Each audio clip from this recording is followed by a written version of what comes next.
to Ed Table Talk Unplugged, a show produced by the Communications section of the Ministry of Education, where we, along with numerous stakeholders in the field, dissect issues surrounding education. Today's discussion focus is violence in public schools.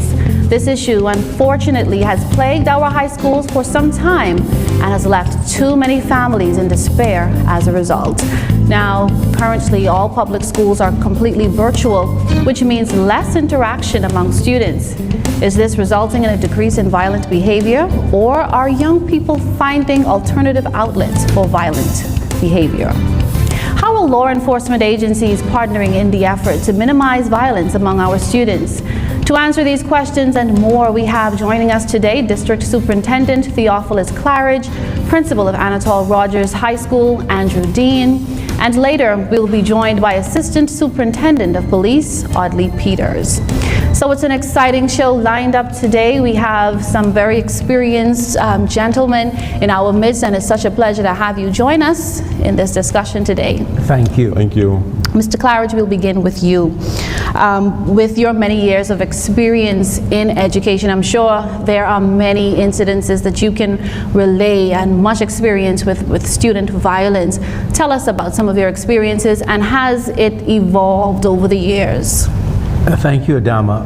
Over the years, and I've been 35 years now in the public school system. I was 3 years before that in the private, and you do see a distinction. But the one thing we have seen over the years is the types of violence may have changed. For example, when I started out, you had maybe rock throwing. You had maybe violence or students within the confines of the school who have an issue. And now we see that there are levels where students have issues outside of the school, but they're bringing it into the school, and then the levels you see are greater. Instead of rock throwing now, we have administrators now who have to, and security, who have to scan the perimeter of the campus looking for weapons, because students may feel as if they have to bring a weapon to protect themselves for whatever reason. So we see a greater the level of violence and the types may be different, but we still see some of the root causes may still be the same. Mm-hmm. So you would say that there's still a great concern in this area? Oh yes, there is. You know, I was looking at a study that it was College of the Bahamas then did in 2011. And you look then to find out what were some of the issues that they were dealing with in 2011, and we were dealing with in the schools, and you realize that we see that we still have concerns. Teachers are so concerned because, again, we have taken, I wouldn't say taken, because sometimes we think it was permissible, corporal punishment. But we now are being more enforcing the rules where corporal punishment is not allowed by the teacher. And so the teacher feels as if that they have no defense. So we see these levels, and sometimes the agitation and other issues coming in. I think we probably get into some of the other issues a little on. So you mentioned corporal punishment. Corporal punishment, is that still executed in the school? It is permitted by the administrator and usually the principal, and right now it has to be used very judiciously. We are in a litigious society, and so we have to make sure that if we are using corporal punishment, there are certain guidelines. The administrator, for example, needs to have a witness. Wow. And it has to be documented. The parent must be notified, those kind of things, to make sure that we cover ourselves in education. Listen, I've only been out of school for 3 years now, but things have surely changed when it comes to discipline and corporal punishment. From your observation, what age does it start from with students? Is it from, I know you have most experience in the high school, yes, but what's the typical age it starts from? We are getting reports of it starting in the primary school. Now, I was looking to see if any surveys have been done or any research has been done exactly where it's starting. The research only indicates some of the root causes, but not at which stage. But I know I've gotten reports from primary schools where you will hear of instances where there's violent behavior. And I'm not just talking about the rock throwing. And so we know that some level in the primary school it begins. Wow, that's scary, you know. That is really scary. And what about females? Because I notice all around now, females are becoming the aggressors, much more aggressive than in the past. Do you find that there are a greater number of females? Are they running competition with the males when it comes to violence in schools? Mr. Dean. Yeah, Mr. Dean. with females, we would have seen an increase with violent behaviors amongst our female students. The violence among females normally stem from you say and I say and social media. All right, there are instances where you have females, they're chatting on social media and one is saying, hey, something about your hair or something about this. And then eventually that is brought into the schools on the campus, and then you have that fight between females. And when you really go and examine the root of it, you would see that it stemmed actually from some form of social media where they're targeting each other. And when you think about the type of students, because I know we think that only students who are troubled or come from underprivileged backgrounds, they're the ones who are causing all the trouble. They're the ones who are bringing the knives to school. They're the ones doing the stabbing or whatever have you. But is that really the case with you being in the system? Most of it. Most of it. Now, you have students who would come to school and they don't bother anybody, but other students, if they bother them, then that will cause some friction between them and that would get them involved. But in terms of students who are well kept at home, who are intellectual, who kind of like brought up to a certain extent where they don't get to see the violence. You don't get that type of violent behavior from them. We get more violent behavior from persons who come out of a community like that, whose parents are somewhat verbally abusive to them, and they're not just getting the love and tenderness that they need. So they bring it out in other areas. They sometimes, in order to nurture that violence, they join gangs where they would get love and appreciation. And that's what's happening with our young people. But it's so sad because I hear many stories of young people who are promising. They can be academically astute. There are those who are good with their hands, they're gifted, and unfortunately they find themselves involved, or life is cut short because they're involved in violence. I don't know if you have any particular incidences like this, you can draw an example. Without going into too much detail, we know that the incident that took place at the end of the last school year at Government High, we have a young man who did not have a behavioral issue, but who was actually trying to get two persons that he is acquainted with to get them separated because he saw something happening and he is the one whose life was taken. So there are things that we have to be, and we see those situations. What we're finding out is the person in the school, and my years of administrative experience, find the person in the school who is not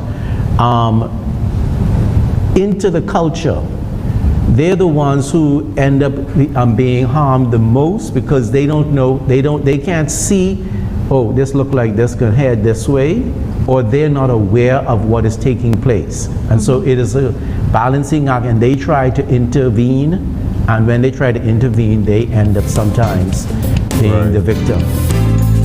And we've come to our first break. We'll be back right after this.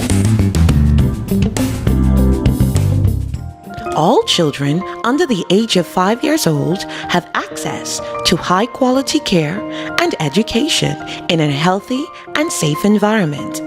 Child care centers adhere to best practices which promote positive growth and development of children with professionally trained and effective staff and directors.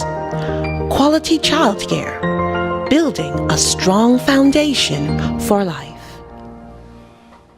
Reading, and by extension, our libraries are very important. So let's support them. The CEO of Island Luck Foundation, Mrs. Sebastian, said he never liked to read, but he grew to like it.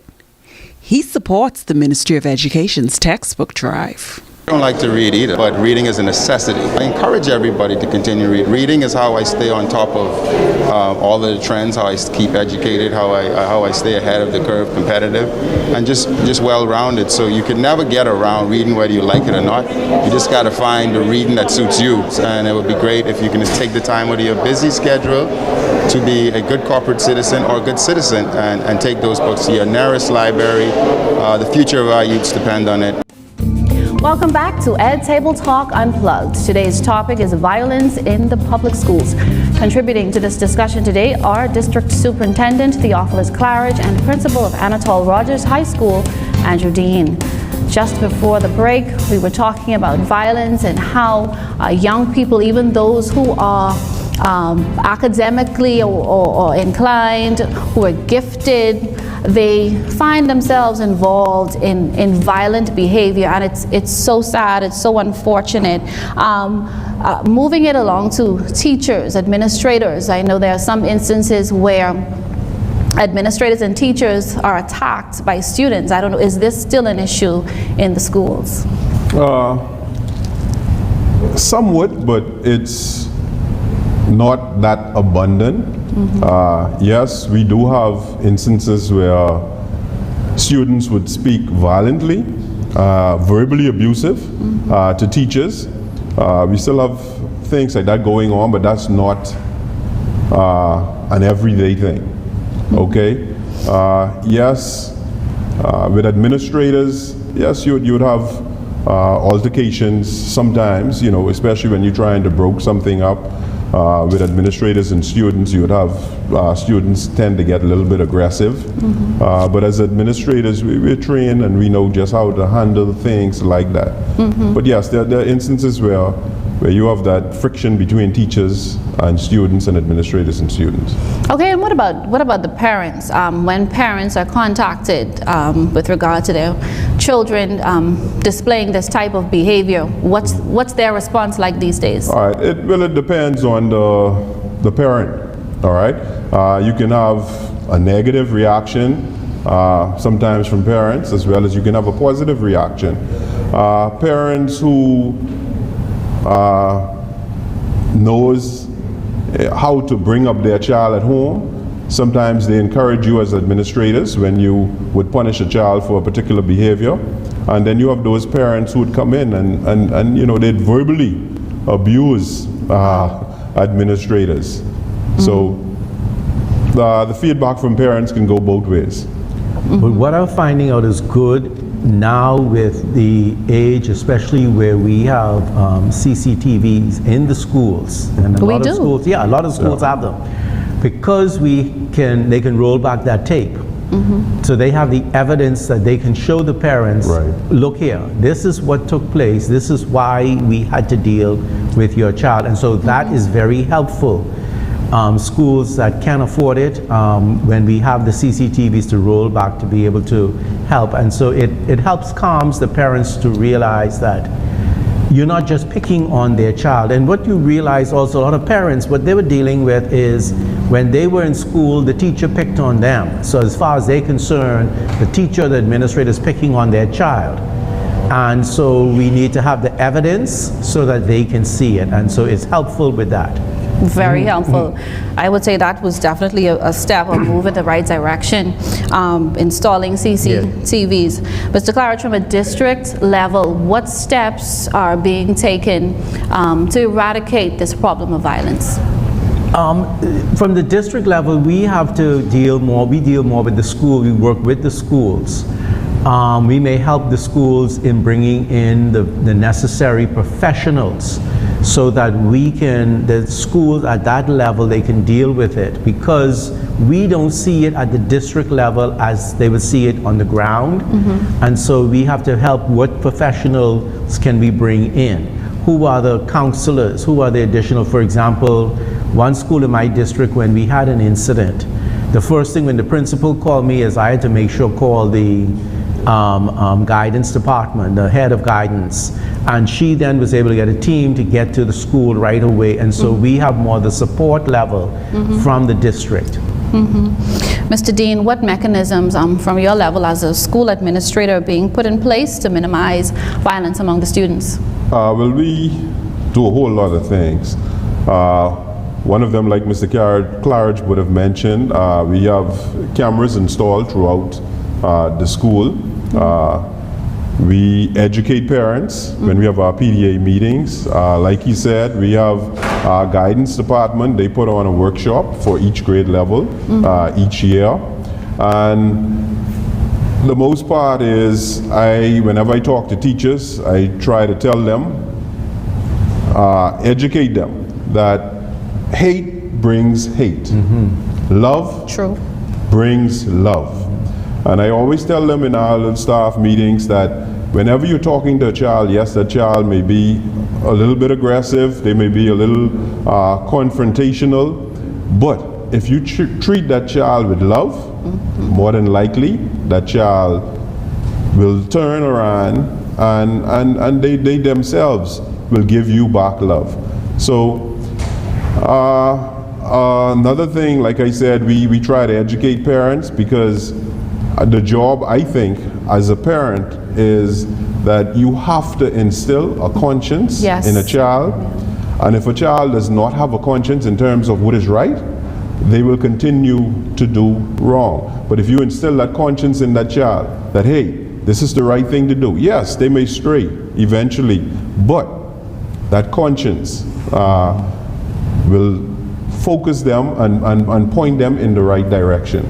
That is so true. That is so true, because what comes from out of the homes affects what our society and by far the world. Right. So it's very important that we as parents, as leaders, we instill that conscience, like you said, to ensure that we have a civil society and non-violent society. It's time to take our final break. In our final segment, we will be joined by ASP Audley Peters. We'll get his perspective from a law enforcement angle and hear how the Royal Bahamas Police Force is partnering with schools for the cause of eradicating violence.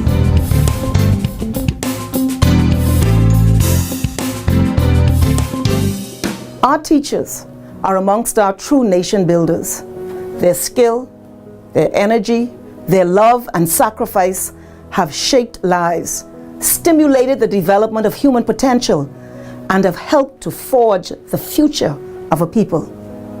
It is absolutely necessary, therefore, that we as a nation understand and appreciate the important role of our teachers and the role they play in the qualitative and positive progress of our national development. This year's celebration comes at a very challenging time, both in our country and worldwide. The 2021 UNESCO theme for World Teachers' Day, Teachers at the Heart of Education Recovery, captures completely our experience as we in the Bahamas in the last several years have faced tremendous challenge in both access to and the delivery of education to our nation's children. Before a pandemic, there was natural disaster, Hurricane Dorian, which wrought both human and physical loss, particularly on the islands of Abaco and Grand Bahama. Not long afterwards, we faced and continue to face the ravages of a relentless COVID-19 pandemic. These phenomena have had a hugely disruptive impact on the educational process of this nation. In the face of the enormity of these challenges, our teachers have been true champions, demonstrating responsiveness, resiliency, and quick adaptation to technological change so as to provide continuity of education in the Bahamas. Despite our best efforts, however, many children have not been able to have access to educational instruction in a completely virtual environment in our public schools. The seriousness of this cannot be underestimated. and it is therefore critical that strategies be deployed as soon as feasible to bridge gaps and to ensure that no child is left behind. At the heart of these strategies and at the heart of education recovery are our teachers, who will require our support and goodwill as they undertake this most important task. I therefore call on all stakeholders, parents, the community, all of us, to join hands with our teachers as they seek to bring about recovery and restoration in the education and training of our children. Understanding that teachers are amongst our key stakeholders, it is necessary that a stringent focus is brought to bear on the career path development of teachers, the enhancement of the curriculum with the instruction in life skills, promoting our children's healthy physical, mental, and spiritual development, and a sense of greater personal ownership of the state and quality of our nation, and an engendered self-confidence is vital with our children. So too is a deepening of the diversification of subject offerings in the technical and vocational and creative arts spheres, so as to tap into the array of talents found in each child in his or her quest for self-realization. And so as to ensure that our supply of teachers is not only sufficient, but providing the highest standards of teaching, it is necessary to revitalize the Teachers Cadet Program so as to attract the brightest and the best candidates of the Teachers Training Program. The role of teachers to our national well-being is critical. And so on this day, to the teachers of this nation, I say, we celebrate you and we thank you. There are more than 100. Welcome back to our final segment of Ed Table Talk Unplugged. We're so happy to have ASP Peters joining us in this final segment. Welcome, sir. Certainly nice to be here. Yes. ASP Peters, we're talking about this issue of school violence among our young students, which starts from a very young age, we understand, from primary school well into high school. How much of a concern is this issue on the police force, or to the police force? It is a concern to the police in the sense that we would have taken a proactive approach to put our officers in the school on the request of the Ministry of Education and other stakeholders. However, it is still escalating in some senses. For the past 30 years, as was intimated by one of the guest speakers, we've seen the escalation from rock and bottle, a personal scuffle with individuals, and then localized in local communities. And now it's branched off from one community against another community, coming into a school where in some instances you had to take students out of a particular school and remove them, place them in a school setting for themselves. But the root cause we've come to appreciate that is the socialization of our young people. And the violence in itself is a concern for the school because it is a disruptor for class time and for teaching. School is a place of learning, and to learn something, it takes you time to learn. The administrators, the teachers need that time that the disruption would cause or take away from the lesson planning. So our presence in the school is indicative of our concern to assist in the minimizing of the violence, because the reality is, even if an officer is in school in one area, there is the potential and possibility for an action to happen in another area, which is still a disruptor, causing students to be lose their attention and focus on lessons. Right, so I guess you've already answered my next question in terms of your belief or your views on the police presence in schools, because that's still a controversy. Some persons say, oh, it's going to stimulate fear, or it's going to add to the problem as opposed to alleviating the problem. Well, we have to give the best answer at the time, or provide the best solution at the time that we are dealing with a particular incident. Most of us are situational in our approaches. If we do nothing, something is said. We do something, something is said. And so we choose to do the something so as to mitigate and minimize as much as possible not only our presence on the street, in the school is what we do, we also facilitate training for young people. I personally am a proponent of mentorship. I'm a proponent, we have the phones that we have now, they are an amalgamation of radio, clock,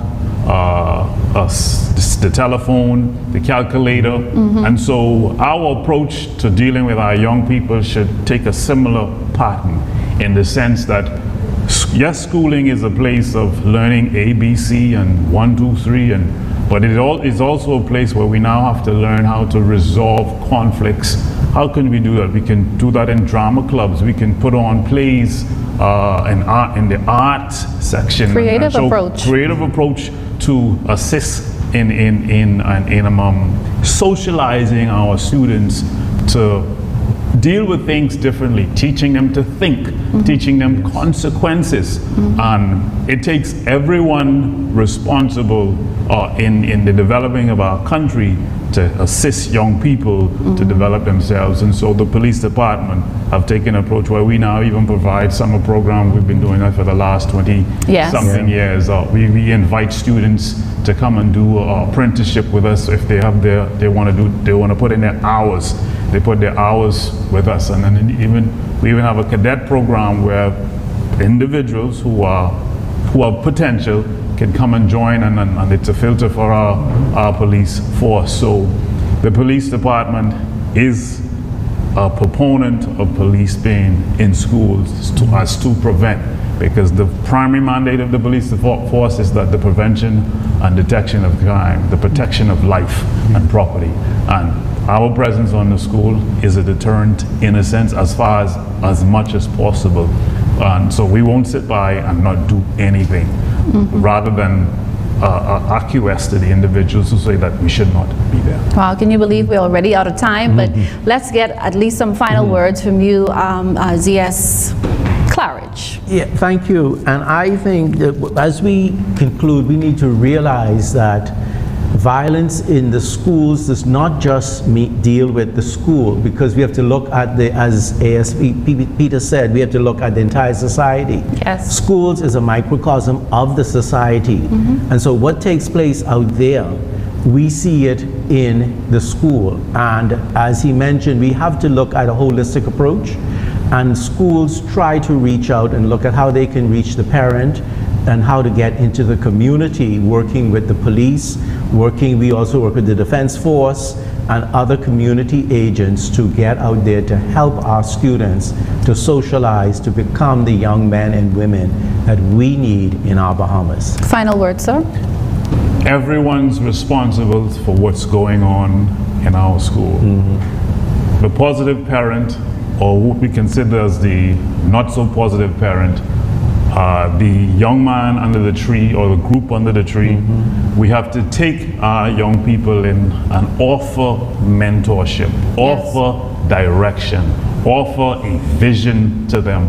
And if we can't give them the vision, we can direct them to someone who can give them that vision. When you go out to sea to catch certain fish, you need to use certain bait. All fish don't eat the same bait, so we have to be discerning enough to know the young woman, to know the young man, and how we can direct them into the area that they can fulfill their potential. Because at the end of the day, we want to be a country that everyone is maximizing their potential. It takes everyone to get that done. Excellent note to end on. Thank you so much. It's definitely a community effort, one of unity to ensure that everyone in the society is playing his or her role in a peaceful and productive manner. So it's certainly been a pleasure, gentlemen, having you join in this discussion. Thank you so much for your contributions to this very relevant topic. We must find ways to win our young people over to a life of peace. Thank you so much again. And to our viewers, if you would like to receive updates on what's happening at the Ministry of Education, Technical and Vocational Training, visit our website or Facebook page, like and subscribe to our YouTube channel and other social media platforms. Again, thank you so much for tuning in. I'm Adama Williams. Join us again for another edition of Ed Table Talk Unplugged.